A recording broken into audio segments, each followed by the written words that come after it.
what had happened to him is nothing short of a tragic story. Uncover the thrilling and tragic story of boxing legend Arturo Gatti in the new documentary series Thunder, the life and death of Arturo Gatti.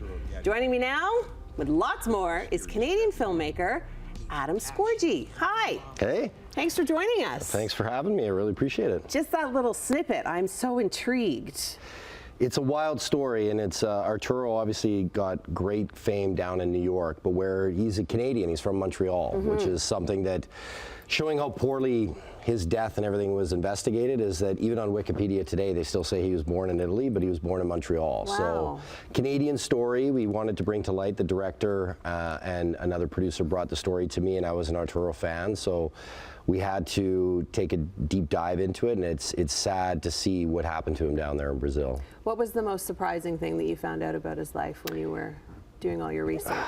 The most surprising thing is just how little true investigation happened. Is that, so when a Canadian dies abroad, we were talking about this out in the green room, is that whatever your cause of death that we get from the other country, there's no investigation from Canada. We just believe it. Yeah, we just believe whatever. So as wild as it is, if you ate too much bubble gum and died in Russia, that's going to be your formally That's going to be on my Wikipedia I know, right? page. It's so that was really shocking to see, and then you saw just how little real investigation went into it, because unfortunately in Canada, if you play any other sport than hockey, like if it was a hockey player that died in Brazil, it'd probably get a lot more, but because it was a boxer, they went with the pugilistic dementia, he committed suicide, but definitively after interviewing all the specialists and the people that worked on his case, he did not hang himself in Brazil. Interesting. Okay, so the Canadian boxing world, you dabbled in it a little bit. What did you learn? I did. So I did. I was Golden Gloves and Western Canadian champ when I was younger, and I learned no big deal. Well, yeah,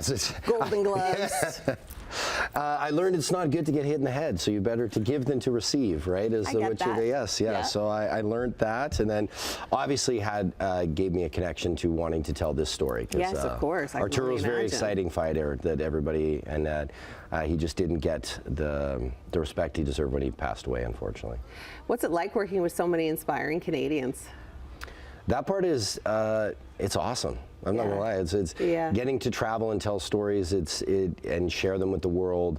There's nothing that I enjoy more than when I'm in the theater with an audience, because you watch things that you produce differently with an audience. You see it in the editing room for months and as it's shaping, but when you watch and you see people getting a reaction, is the coolest part. But telling these stories, it's a dream come true. I hope I can do it for another 20, 30 years as long as I'm healthy. Well, you've got some other projects.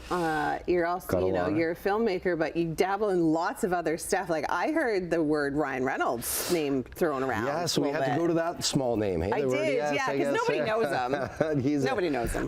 Yeah, I have a project with his company, Maximum Effort. It's a hockey project. We can't officially announce. I wanted to have it all cleared before I came here, but it is a hockey documentary series. It'll be announced this month, but working with him, and I got to work with another small actor. He used to be big and buff. His name's The Rock. We did a project with him as well. So within a 2-year period, I've got to work with some pretty cool characters. Well, you're a pretty well-known name in Hollywood. I know a lot of studios. They call you up. They want to know what you're working on, but yet we still have to make you big in Canada. Well, thank you for that. Yeah, I think it's important. You're Canadian. We have been fortunate enough. Our last 3 films have all been released with Universal Pictures, and they've all been big successes, which was Inmate #1, The Rise of Danny Trejo, Bisping, which is about UFC Hall of Famer Michael Bisping, and then Breaking Olympia, 7-time Mr. Olympia. So, yeah, I'm hoping this year we got 4 films we're submitting to TIFF. I hope 1 can get in. Yes. I'm 0 for 12 or 0 for 11 right now. That might be a record. So we're trying to shift that. Yes, let's shift that. I don't know if wearing my Oilers jacket will help, but well, I don't know, but regardless. Everybody likes McDavid, right? Yeah, that's true. Well, he's the only name that I know, but so yeah, that works.